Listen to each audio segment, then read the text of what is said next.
All right, my friend Brian and I are back. Brian Peterson goes by Wolffrunner on Instagram. We had a great conversation last week about UTMB that's available now, like to celebrate UTMB week. We love UTMB. We're for it. We love this community. We're for it. That doesn't mean we don't have some critical things to say, but in the end, like we're not going anywhere. We're not on the outside looking in. We're on the inside looking around. And anything that we determine that could be better or made better, we're not just pointing at it and walking the other way. Like we're pointing at it and walking toward it. And we want to see this sport better. We just love it. And so today we're going to talk about something we're affectionately calling Remember the Titans. There are things in our industry that, like, guys like Brian, who, I refer to myself as the sort of the generation that came with Born to Run. Like, I mean, just that era, 2010, 2012, something like that. Our generation came in and there were some really iconic figures in the scene at that time that were celebrated, and that these sort of titans, you'll still know all their names. We'll say them and you'll be like, oh yeah, I know that. Of course I know that. But it's not as celebrated as it used to be. And I think it's a curious topic, curious tangents of sorts to go down to think about why they aren't, or at least reminisce on what made them so awesome and why we loved them so much when we did. But I do think it's important to note why certain things then make it into the sort of the zeitgeist and make it into the consciousness of the sport, and why some things have backed out. And these three things today, we're going to talk about. In my opinion, they just belong to be more. They deserve to be in it more. Okay, we're going to talk about Leadville, Badwater, and Dean Karnazes. So anyone from our generation hears that and was like, oh yeah, like those were the races. Western States, of course, was cool, but Leadville was like, man, that was. I mean, the way that it was featured in Born to Run was awesome. Badwater, the way it was featured in Eat and Run by Scott Jurek, made me, sort of salivate over the opportunity that it still kind of scares me. And then Dean Karnazes, I mean, even as I chuckle as I say his name, that's all you need to know. Like, why did we all of a sudden go from lionizing him to disliking him or to pushing him to the side? And then I want to explore other people who have replaced Dean Karnazes in the consciousness of trail running. And I think that's a fun conversation. So there's my intro. Brian, I'm glad you're back. I felt last week's conversation, I feel like that was a better conversation because you were a part of it. And so I think I'm optimistic about today. So thanks, man. You bet, man. Yeah, these are fun topics to cover off on. I think the audience will have a fun time walking down memory lane, or Yeah. maybe even some new fans of the sport are gonna have some fun stuff to go back and research and kind of Yeah. geek out on like we did. Yeah. And just like from our, quote unquote generation, like, there were people who had been around for 10 to 15 years before we came into the sport who were like, you don't know anything until you know Ann Trayson or Tim Tweetmeyer, or like these iconic names. And so this isn't necessarily meant to be like condescending, like, oh, we've been here forever. This is more to be like, hey, what actually did happen to these like super inspiring things? Where did they go? Why did they inspire us? And so I'm gonna go right in here to Leadville. And there was a guy who, when we were concepting this episode, who put out a thread, and I was so annoyed by it. And he has since deleted it. So I am not going to say his name out of respect for he deleted it. If you delete it, I'm going to give you that. But he did say it, and I was so annoyed that day. I wrote it down, thank goodness, what he actually said. So, Brian, I'm going to read it to you. And this is what I think embodies what happened to Leadville. I mean, Leadville, it's above 10,000 feet. It's incredible. It was featured in Born to Run. The Tarhumaran people that he talked to came and ran it, and they did a fantastic job at it. And so what happened to it? So this is what this guy said.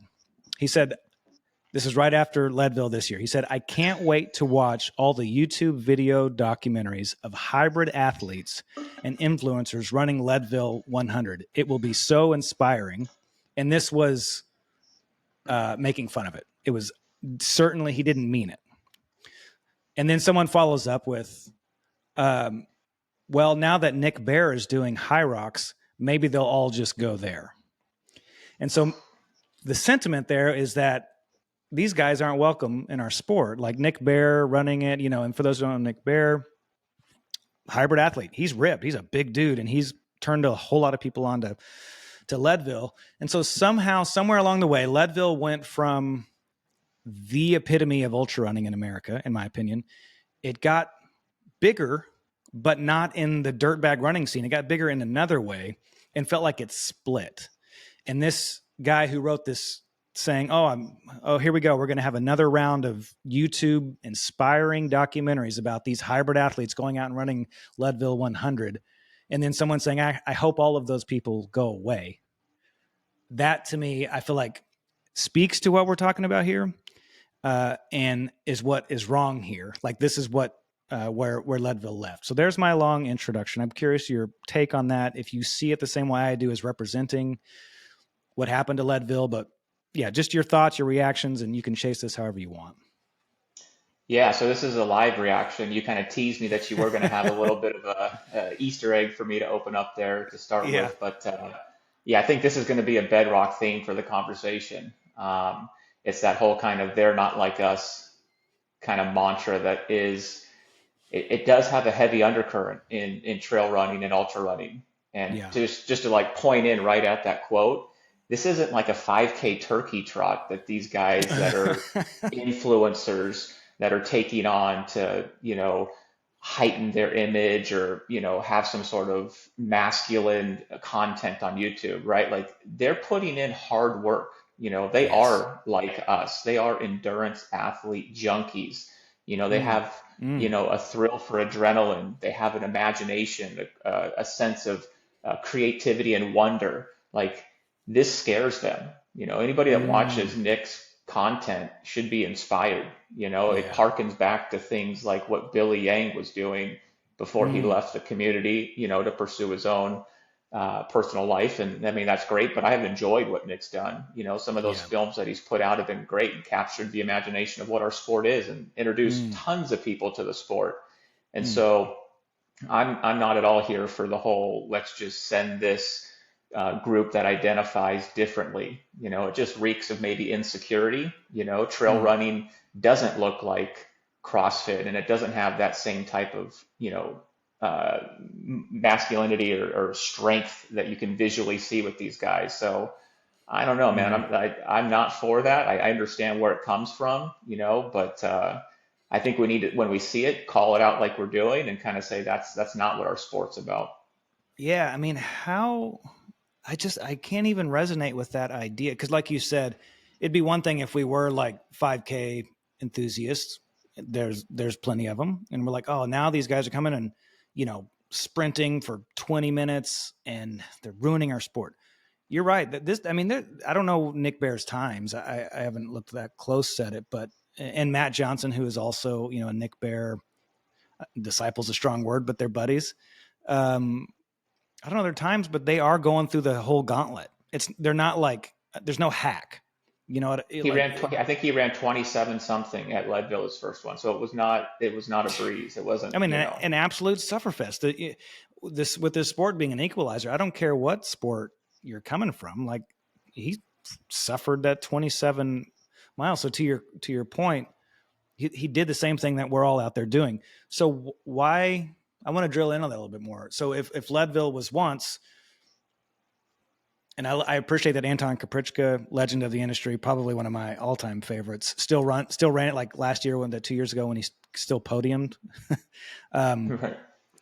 But there was a time where that was the race. It was the race, or at least up there, close to it.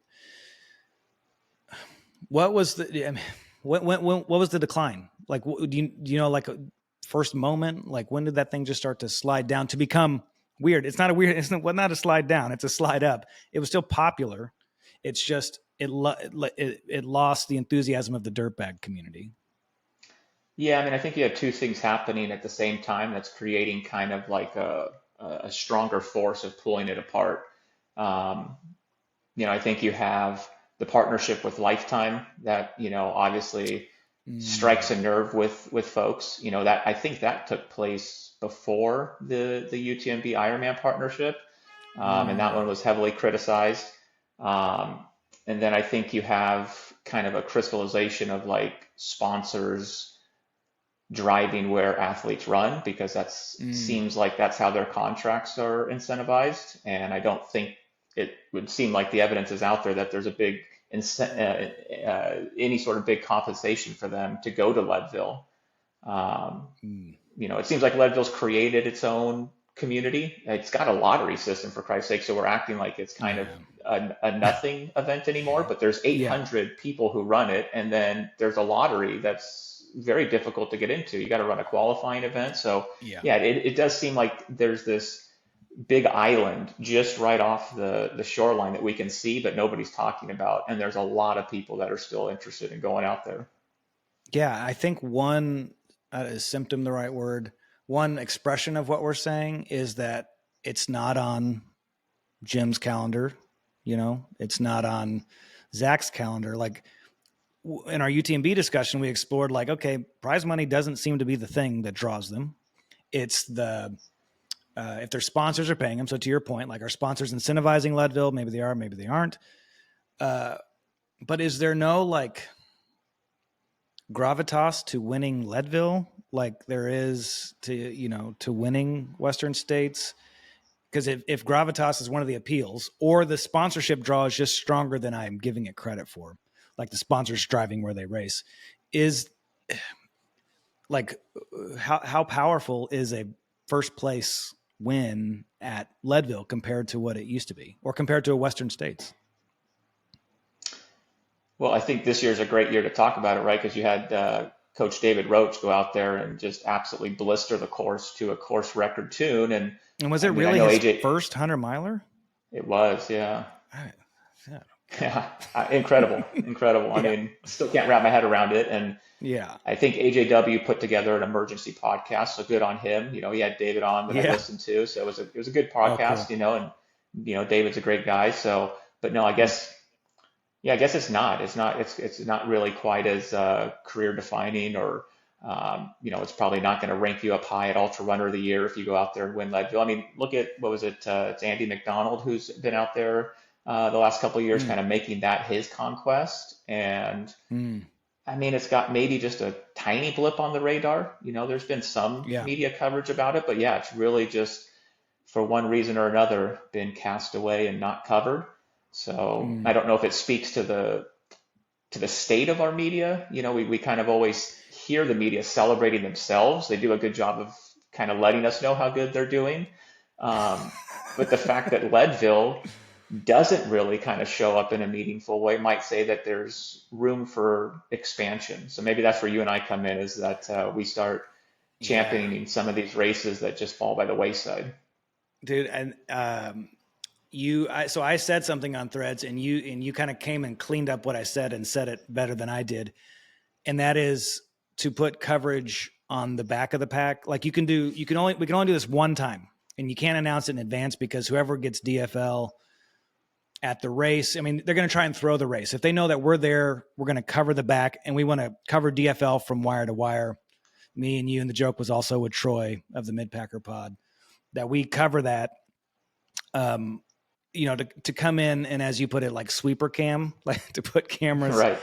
on the sweepers, watching it, like bringing that coverage to Leadville, I think also would be amazing to highlight what's happening back there in an iconic race. But to the bigger point, like shining the light on it, and what feels weird about that is that like the slide is up. Like they're doing fine. There's the lottery, like you say, but I don't know. Maybe it's just that guys like Jameel Kerr, like all of their, and I'm going to get into this with Badwater, but like the hit makers, the people who are choosing the winners, so to speak, aren't choosing that one. And I wonder if Leadville RDs just don't want it, or if there's just something happening over here that we don't know about.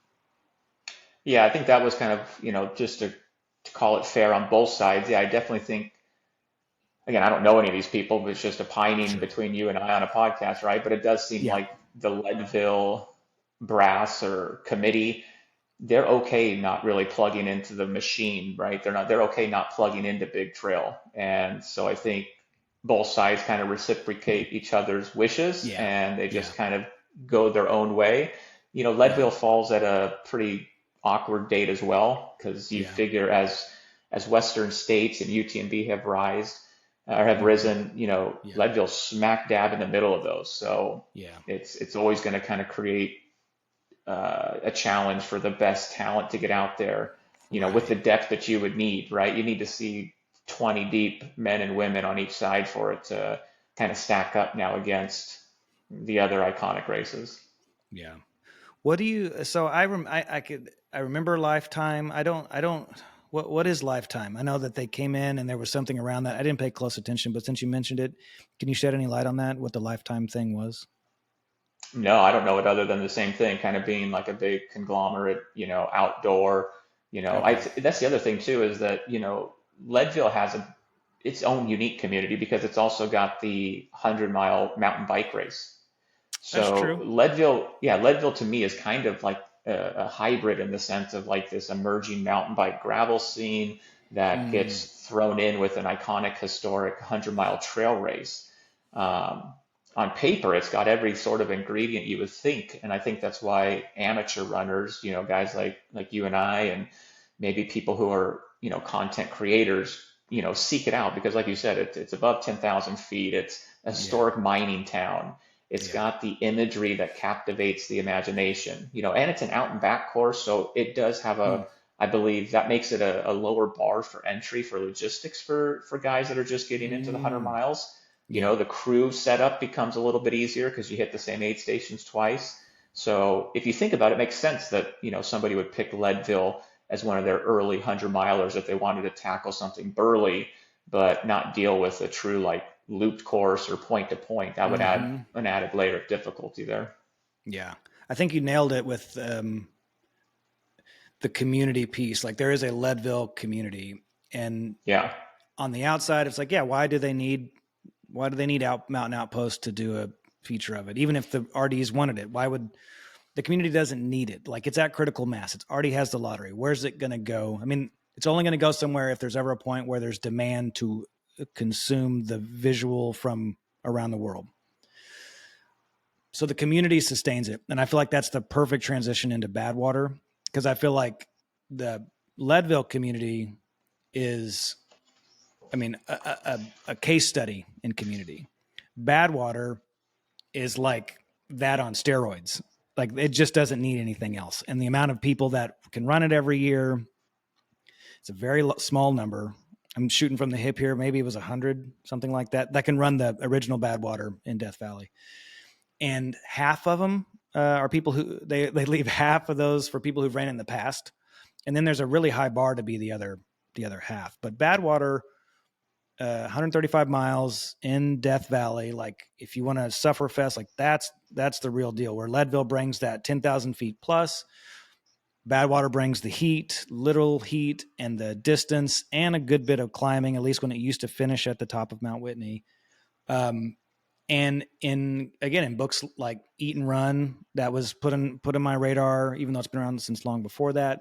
But that community, like when you see the pre-race stuff for Badwater, Death Valley, those are some leathered, skinned, like beat up by the sun people who don't care if the Borderlands Trail and Ultra Running podcast is talking about them. There's something else happening out there. That said, it would be easier to cover that sport because they're on the road. You can have cameras and all that sort of stuff a little bit easier. Um, where does Badwater live in your mind right now as a critical piece to the growing community beyond those who just try to run it every year? Yeah, so I was thinking about this if maybe my perception was unique because I'm from Southern California. So Mm, it was always kind of on my radar just because it was this crazy event that took place in the state. And mm, then as I got into the sport a little bit, I paid more attention, to the event, and it did capture, my imagination and make me wonder, could I do that one day? yeah, yeah. It just had enough awareness in my mind to have me dream about doing something like Badwater, if not itself. So like it still served a great motivation point for me is that I saw these guys doing that and then thought, well, maybe I'll do something similar, but not that extreme, right? So but I don't think anybody kind of looks at Badwater, has any sort of, twinkle in their eye or, dreaming up big, wildest, audacious dreams. Like nobody thinks about Badwater and then goes out and runs their local 100 miler is what I'm thinking. I don't know that it has Mm, any sort of, real time impact on the sport. yeah. I mean, there was a time where, and I think of Scott Jurek. There was a time where Scott Jurek and of his ilk would target Badwater. It was on the calendar. Dean Karnazes, like they would target that race. But also I think of those guys more as like the Michael Jordan era of basketball, that like they had no friends during the game, maybe they're buddies later. I don't know if Jordan was buddies with anybody off the court either, but like, it was like they were there to win, and Scott was there to win. And like, if there was something that was hard, he wanted to go run that thing that was hard. And it just, I'm totally fine that that's changed, but it just seems like at one point that's why Badwater was what it was, because there's nothing harder because of how hot it is and the amount of climb and on the road exposure. The list is probably much longer than that, where that was on the target of like the competitor's competitor. And I mean, sports in general, I don't feel like we still have that like competitor's competitor. And so I love that. I love that. I love that 80s basketball comparison, because that yes, just struck a chord with me. I think that's exactly it. I think, the 80s style basketball was all defense, right? It was a grittier game, offense scores, everything was lower. yes, And I think that's what that era of trail running exactly was. It was gritty. I mm, mean, you had guys like David Goggins, like you said, guys who, just epitomize, toughness and grit. And yeah, now what you see is that the sport has become so polished, right? I mean, the guys yeah, are so fast that yeah. they make the grit look not as gritty anymore, even though we know they're Oh, digging deep. yeah, that's And exactly right. right. And I think, like you said, their ambitions are to chase course records and fast times, and not chase, what's the lion's mouth, and just stick my head right into it. And Yeah, that's that's what, to me, exactly it. Badwater was. The lion's mouth.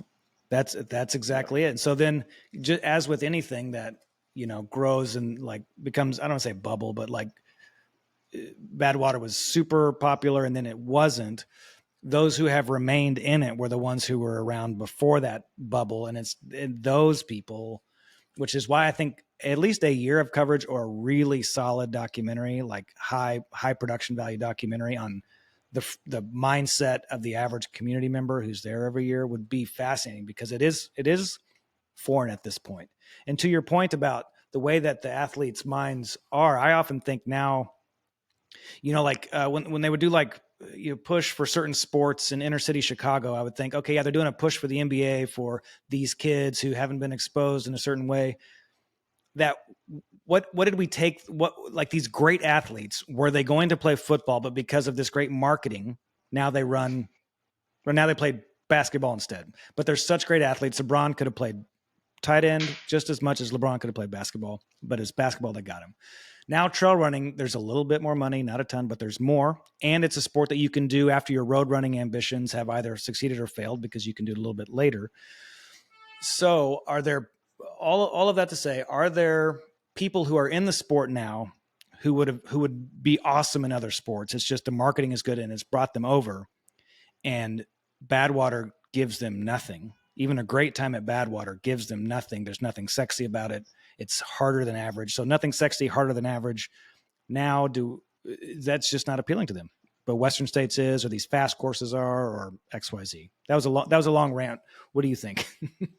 Yeah, I think Badwater's unfortunately fallen victim a little bit to the rise in popularity of the 200s. That's what I had written down, is I think the Mm, 200s have yeah. become this generation's Badwater in a sense. And I think the other one that I put down here was Barkley. It seems like Yes. Badwater and Barkley kind of have, some similarities to them.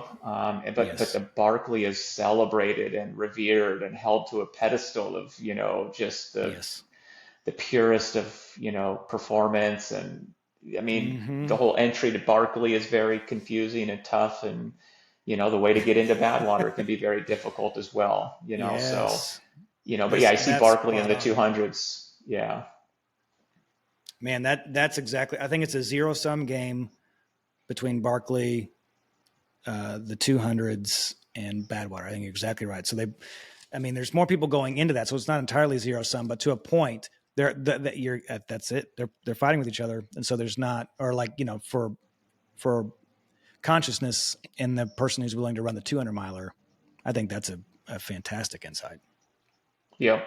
And I can remember too, Badwater, because this was, talking probably like 10 years ago, was, I think, maybe sometimes criticized for its cost because I think I mean, right Mm, now I looked it up and it's almost $1,600 to run Badwater, which is, again, I mean, that's probably your average 200 miler in the United States. yes, So it is. maybe, Yep. maybe it's time to go back and look if, maybe Badwater's aged better and was ahead of its time. Mm, And now the sport, the things we didn't like about Badwater, they're a little bit softer around the edges now because we offer two, 200-mile races that are going to be north of $1,600, going forward. I think that data point to me sort of seals the deal on you being right. The $1,600 because I looked up Tahoe and that's 1,700, and I been posting a lot about since I went to see Ironman Copenhagen just how I get it and I love it and I'm here for it even if I'm not the one who runs UTMB, but the Ironman influence. We did an episode about it is positive. I don't. And someone responded was like, yeah, but Ironman cost like $1,700, $1,800. And so I looked up just out of curiosity Tahoe. I'm like, oh, it's the same thing. Like, and that's not even Ironman's influence. That's not an Ironman issue. That's a market. That's a willingness to pay issue. Like we're paying it. We're the ones who did that. If Candace charged 1,700 and got zero, I mean, she'd have to lower the price. But she has a crazy waiting list, even for the freaking Arizona Monster, 309 miles. People want to do these, so those prices. I mean, in a perfect world, that's market forces determining the price. Exactly. And that's a cautionary tale is like, while we're talking about all this, is that I want to make sure, Candace and some of the original 200s don't fall way of Leadville, where they kind of become forgotten because Mm, of the rise of Cocodona. There's a lot to celebrate about Cocodona, but Cocodona, to me, that community, that live stream, that race, had such a meteoric takeoff because of what Candace and everybody else has already mm-hmm. built around the 200 miles. It became normalized. We saw it already be done, and then Yeah, Cocodona really just packaged it together in a beautiful way. But I don't want to see those other events kind of go by the wayside. yeah, and I often think about this in Salt Lake City. There are these two shops. Um, One is called Liberty Heights Fresh, and the other is called Caputo's. And I know both the owners really well. The Liberty Heights Fresh guy, he's been around forever, and he's like world renowned as a cheese specialist. If not for him, Caputo's, which is 20 times larger, sorry, Stephen, it's got to be at least 20 times larger. Matt is one of the most best known chocolate salespeople in the world. If you've ever had fine chocolate, it's because of Matt and Elena Caputo. He's all good chocolate goes through him, but he couldn't have built what he's built without Steven doing what he did. So the unfortunate thing is that sometimes people who innovate, like greatness couldn't have happened without their risk and they're doing their thing. But unfortunately that because they didn't time the market, they were ahead of their time. These other people can come in on top of it like a Cocodona layered in. And in some ways, be careful how I say this, but Cocodona received all of the hard work that Candace did. Now Candace is doing great. I know for sure that she, her races, she's fine. But wait, Cocodona swooped in, to your point, perfect timing. They were Caputo's. Liberty Heights Fresh, she did all of the hard work. She built the demand, and then Cocodona swooped in, put that media layer on top, and just I think captured a lot of that demand. Absolutely. So yeah, that's another good stuff we could dive into because I'm kind of curious. I know these weren't topics that we had queued up, but it's fascinating Yeah. conversation. Is what do you think was the magic, or what do you think was the biggest influencing factor for Cocodona? Was it Michael Versteeg in the first inaugural year, who is a captivating figure? Was Yeah. it the presence of Jamil, who's a beloved, figure in the community, or was it the live stream? I think when I think off the top of my head, those are three things that maybe Candace's races didn't have that Cocodona had in its first year. What do you think if you were to rank those three in order of what popped it Well, off that first year? Michael Versteeg is a hit maker, in my opinion. I love Brice Bartouche of Satisfy Running. I'm a fan of his, like on and off the clock. Like I like him. Versteeg just somehow who he is unapologetically.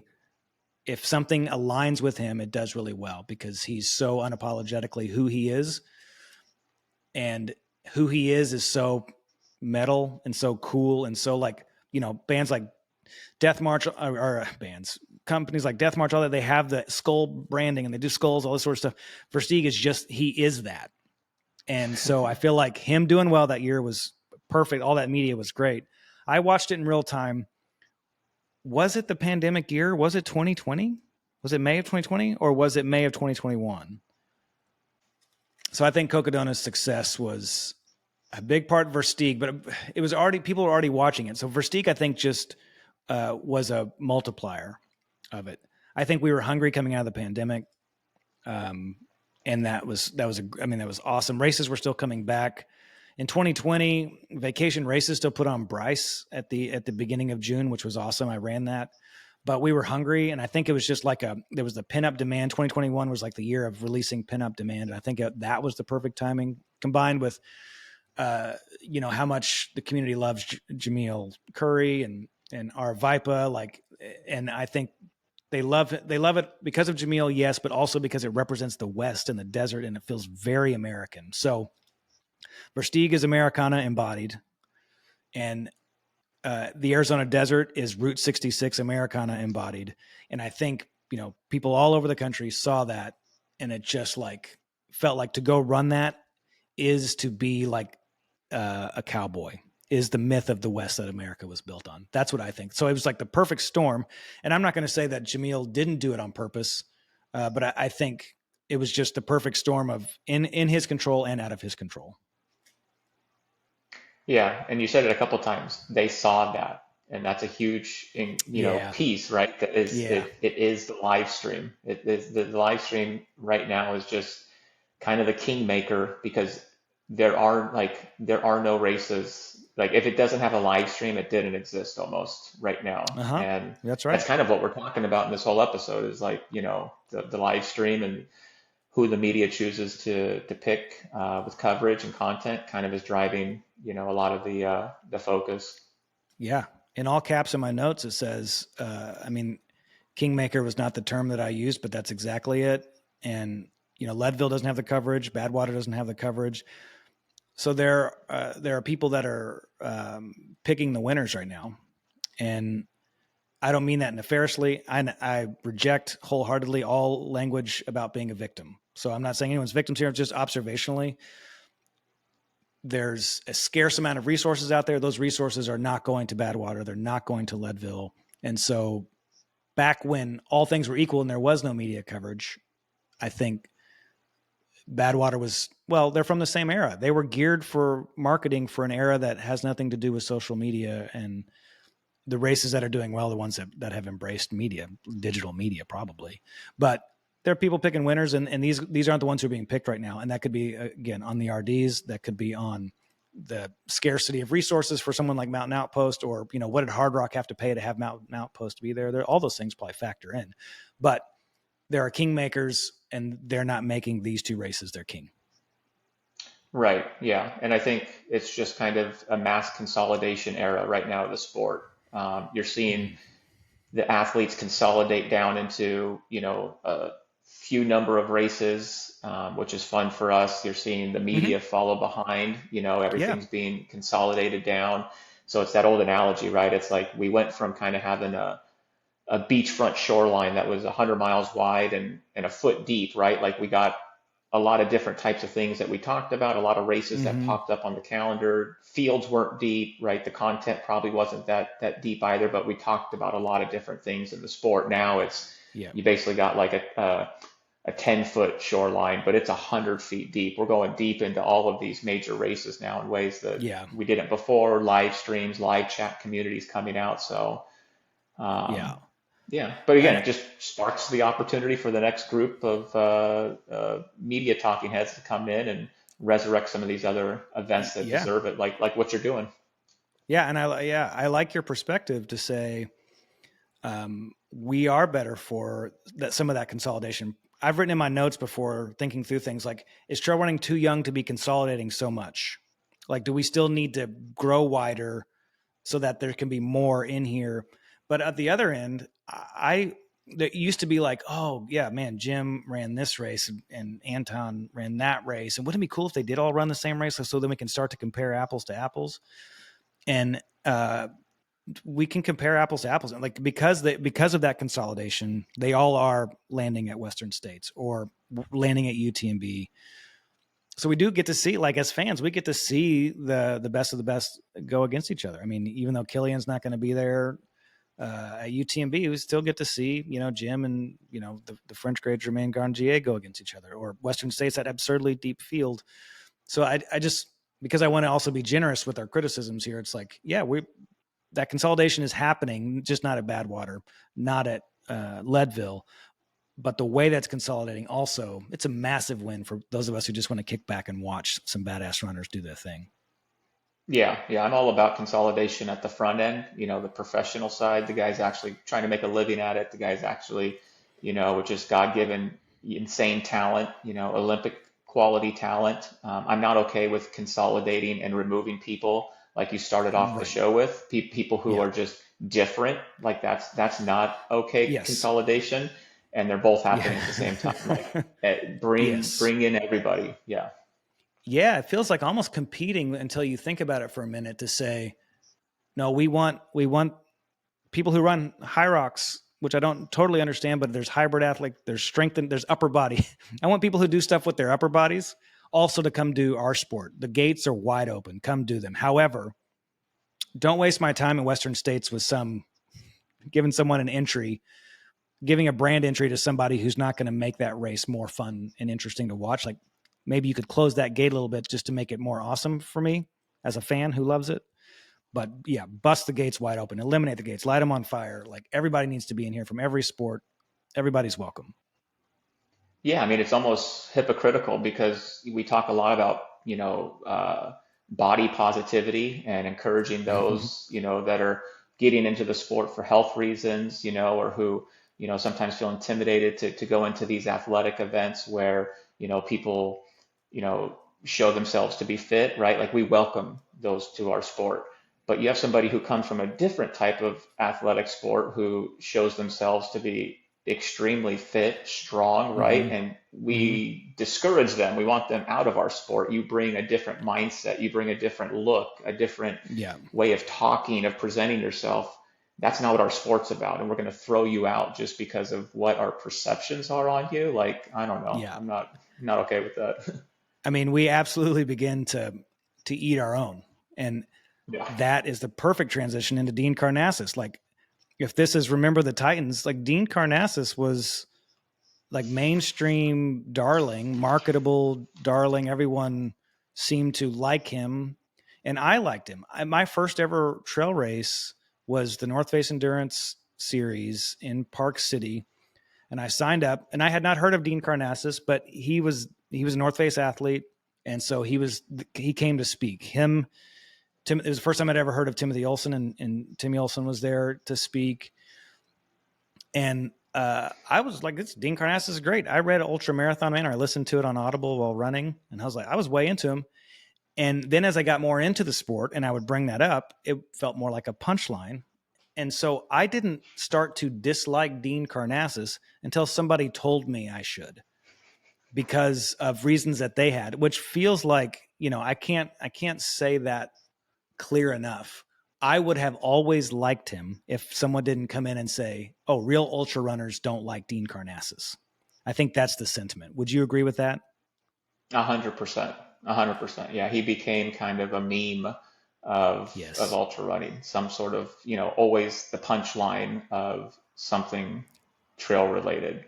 And I didn't Yeah. understand why, and I still don't to this day. And so that's why kind of whatever we say here, I don't know Dean. You probably, you don't know Dean, right? So I don't No. know, and I wasn't around during the bulk of his era, to Yeah. even be able to understand kind of how he was and what he said. So I don't know how much ego or, if he said things that were lies. Like I'm not aware of all of that if it took Right. place, but like I still can't even put my finger on, something he wasn't, he almost got treated like Lance Armstrong post, steroids Yes. kind of thing. Like, and then he didn't Yes. have that degree of a falling from grace. So yeah, I still don't know what took place there. Okay. I asked Chat GPT. Let me tell you what Chat GPT said. I said, "Why do people not like Dean Karnazes?" And it gave me a lot. Um, Over promotion and commercialization. Some people feel that Karnazes has overly commercialized his achievements. Another one is claiming to represent the ultra community. Karnazes has become one of the most recognizable faces in ultra running, but some runners feel that that doesn't represent the community. Next one, perceived exaggeration. There have been accusations that some of Karnazes' stories are exaggerated. And the fourth one, focus on self rather than community. Some critics feel that Karnazes focuses more on his personal achievements and fame rather than giving back to the running community. I mean, if those are the four things, good Lord, why it's fine with me. Overly What did, commercialized his achievements. Good for him.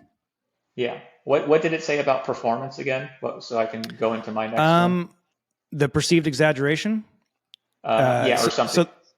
So this is someone had brought this to my attention once. This was when I was told, like, hey, real ultra runners don't like him. There have been accusations that some of Karnazes' stories are exaggerated or that he selectively emphasizes certain aspects of his feats to make them more impressive. Okay, so here, let me just go through this, right? So what I was hoping we could have done, or one of the cool concepts that maybe we'll do next time, is I'm going to read off accomplishments and then see if you can tell me if you think this person is qualified to be, a figurehead of the sport. Uh, 86 ultra events, 3 DNFs. He won Badwater wow. outright, 5 top tens, Oh my 50 gosh. marathons, 50 states in 50 days. 50 marathons, 50 states in 50 days. He's an 11-time sub 24-hour finisher of the Western States endurance run. Are you serious? 11-time sub 24 finisher. He won the ESPN ESPY Award for Outdoor Athlete in '07. I mean, are we talking about a guy who doesn't have the medal? To me, this isn't like a mid-packer who's chasing Right. cutoffs while embellishing what he did. Unless he came out and blatantly said he was there with the Tweedmeyers, he was better than Jurek. Like, unless he Yeah. did something, it was just kind of like, you're not the savior we want, and we're going to stone you kind of treatment Yeah. almost. Because to me, he's done more for the sport with getting eyeballs. And, we always celebrate kind of what Courtney does with getting on, Yeah. the Rogan podcast, right? But like Dean was on late night television in the 90s. It was no bigger than that. How many households was Dean on when he was, Oh my on gosh. these late night shows? He was on the Good Morning or Today Show in the morning, right? Like he's written That's right. 5 books. Like Yeah. this guy isn't just a great runner. He's an overall great and savvy businessman, and Yeah. I don't know, is it just not it's not dirty enough for us to celebrate? I don't know why we can't at least just appreciate him for what he is. Yeah. I mean, like, I love that. We should in a future podcast just throw out someone's stats before we say their name, because that if you Yeah. had led with that, anybody. This is one of my favorite things, like in general, to say is like, hey, this political figure that you hate, what if we separate him from some things that he's done, and just because if we're going to try and talk policy, do you like these policies? And then afterwards you'd be like, oh, that's this person, or that's that person. It's like, if you can separate what you like, you hate the person, that's fine, you have your own reasons too. I'm not here to tell you to not. I'd hope you wouldn't, but that's not why I'm here. But like you just did, here's the accomplishments. Like that person who's done those things, anybody would want to have dinner with that person and just pick their brain, as long as that person would give him time.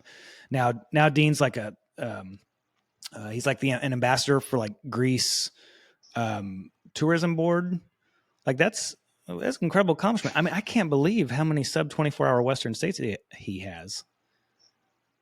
Yeah, that's So what that it means by the said. time that So I came in, he was washed up. Like I didn't realize he had done that much stuff. So all the more that this dude deserves to be, in my opinion, unless he's just an outright jerk and impossible to be around, he's a fantastic representative of our community. I mean, and the fact that like the Chat GPT answer also said that he's focused too much on himself and not the community is Yeah. outrageous, because he was writing books to the audience to inspire people. I mean, Yeah. I think Ethan Newberry had Dean on and spoke to how Dean was one of his first, mentors, or not mentors, but like, figures that got him in. Yeah. When he did his 50 states 50 marathons, he was having the community show up at all of these events and run with Yeah. him. I mean, you Hmm. had, I can remember watching the documentary on it. Yeah, I mean, you would have people from all ages, people with disabilities. I mean, the fact that he Huh. didn't build community to me is just, I mean, crazy. But again, it's just because when you pull up somebody's Wikipedia and a section has criticism in it, it's Yeah. like that's somebody writing that. You know what I mean? Like Yeah. that's like crazy that that's part of his legacy. Gosh. Well, yeah. I mean, and so like as far as remembering the Titans, um, of these three, I'll actually say I really feel like after you reading me those stats that it should be Dean Karnazes that of all of them absolutely should still be front and center.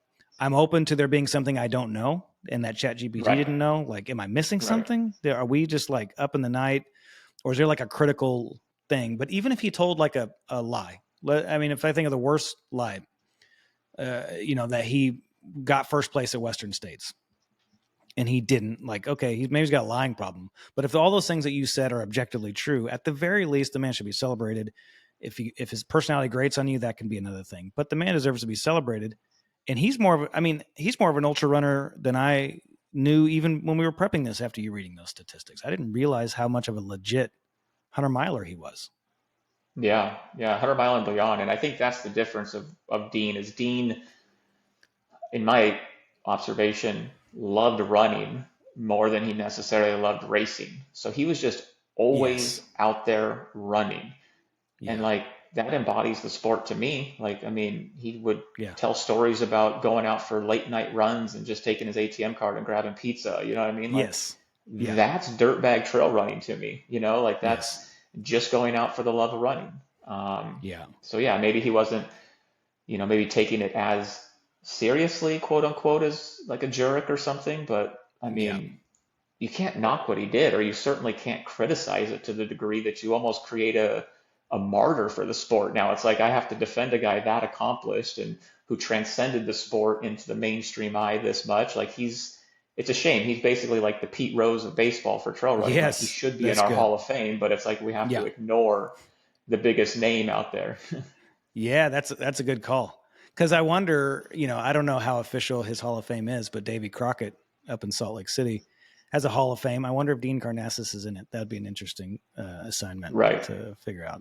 Because yeah, that's right. It's a Pete Rose. He's done something that's offended the purists in the sport, who will then therefore never let him be the mouthpiece or the representative or the person on the banner of the sport.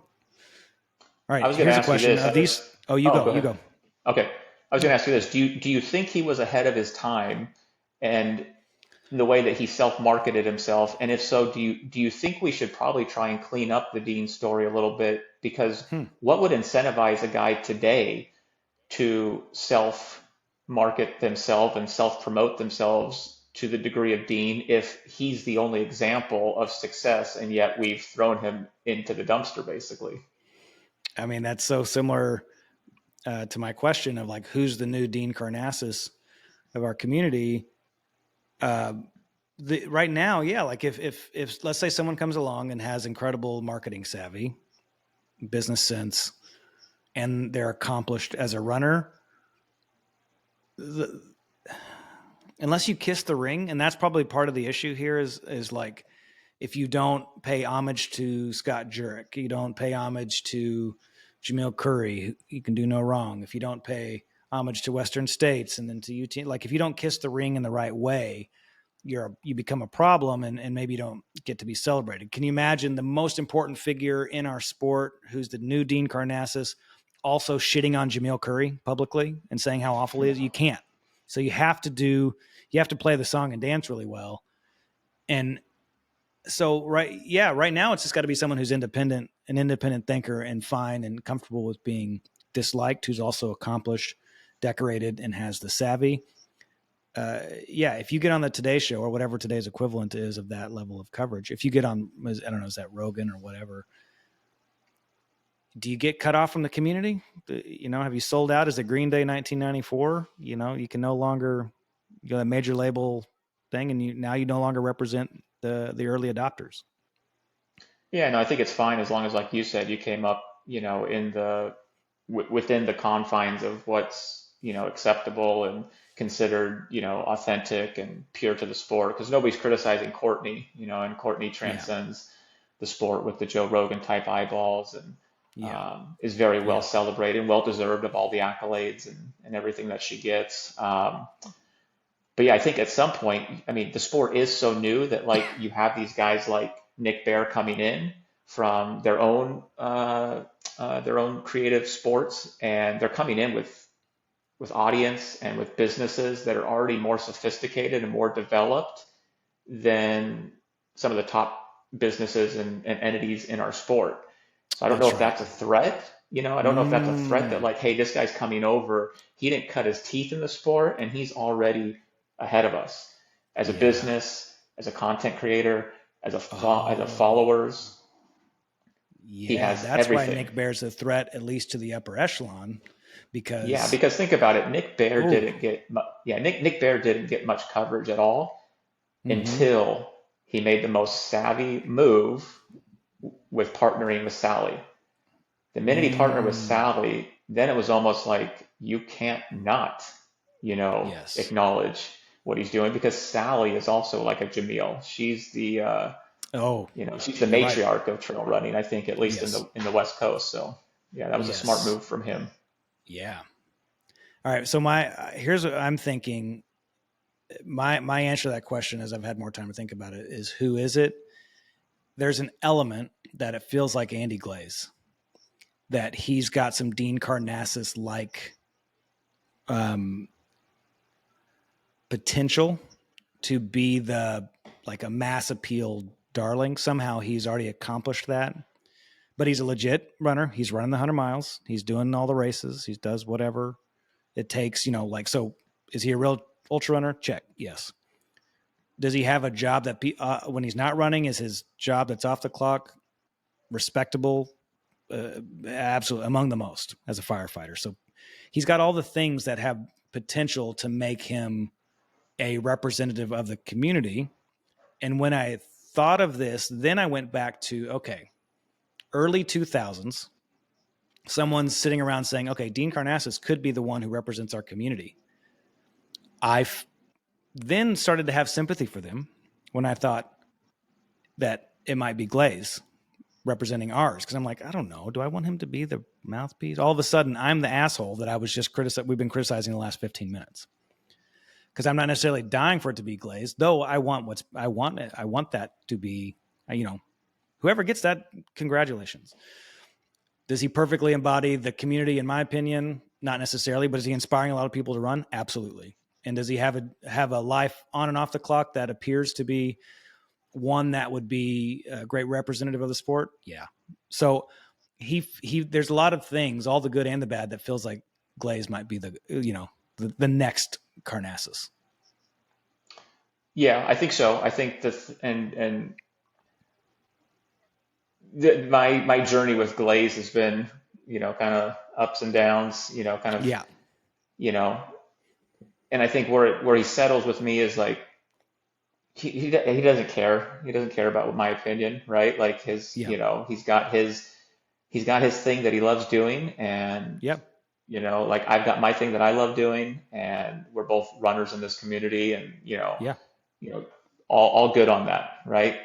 Yeah. And I think Glaze is always going to be able to navigate his mass following with Mm-hmm. a lot more grace and open gates from RDs and from brands in the community because he doesn't have the 11 sub 24-hour finishes. So in Mm-hmm. the history books, nobody's going to ever have to worry about Glaze really being also somebody with the I don't know what you call it, elite level performances or the results that kind of put him up there, arguably as not just somebody who loved running and ran tremendous, volume and sheer amount of races, but Yeah. also did so with some results that should say you won Badwater. You know what I mean? And you came in fourth place at Western States and seventh place within those 11 Yeah. sub 24s, right? So Wow. I Yeah. think, that kind of gives some insulation to Glaze as being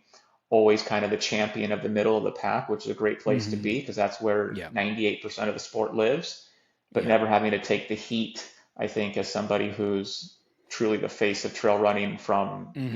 the top end to the middle of the pack. Yeah. Because Karnazes was a threat to Jurek as the face. And Jurek was the clear winner all the time, but Jurek was such a dominant force. I got to imagine that would be really hard for someone to be that dominant of a force, to have someone like Dean, who is getting those great results, but not as many as Scott. But Dean is a brilliant marketer, and that's where I go to Andy Glaze. I don't know how, as a firefighter, he just has an incredible instinct for self promotion. He does it masterfully. His content strategy is off the charts. His ability to put a hook into a reel is insane. Um, but he's not a threat to Walmsley. He's not a threat because he's not, like you say, he's living in the middle of the pack. He's going to have a ton of 100-mile finishes when all's said and done, but he's a threat to no one. And I think maybe that's going to be his benefit. Like, even if like him, dislike him, he's not really a threat to anybody.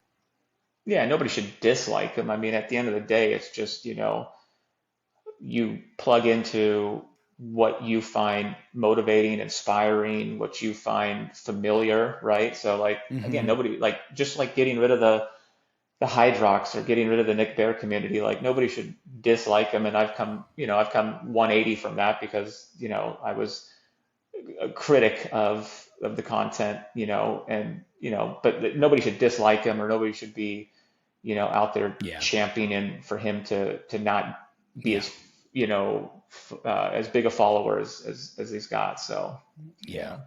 Yeah. And in the end, there's, these days, the way that I would think about it compared to even then is like there's just enough. There's enough room. Yeah. There can be a Dean Karnazes is still young enough to be the Dean Karnazes of ultra running, and there could be another one coming, and there could have been 5 that we didn't name right now that are, have been that. But there's enough. There's enough room for everybody, and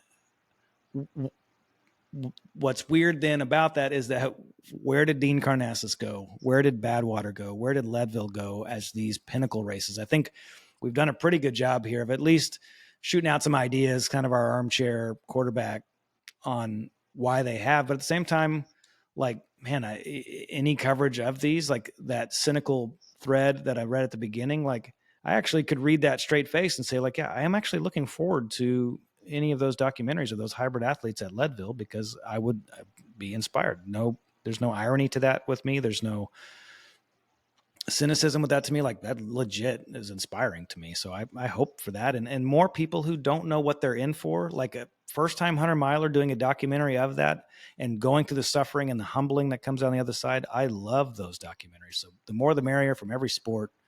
I'm in. Absolutely. Absolutely. So it'd be interesting to hear the feedback on this one. Guys, let us know what Yeah. we got right, what did we get Yeah. wrong. We got thick What else skin, goes in so this? What let's else hear it. belongs in a conversation like this from the community? I think would Yeah, be interesting. We just did Leadville, Badwater, and Dean. There's got to be more stuff that that was before our time as ultra runners that someone might throw in there or is new now. So let us know. absolutely. All right, man. Let's do this again sometime.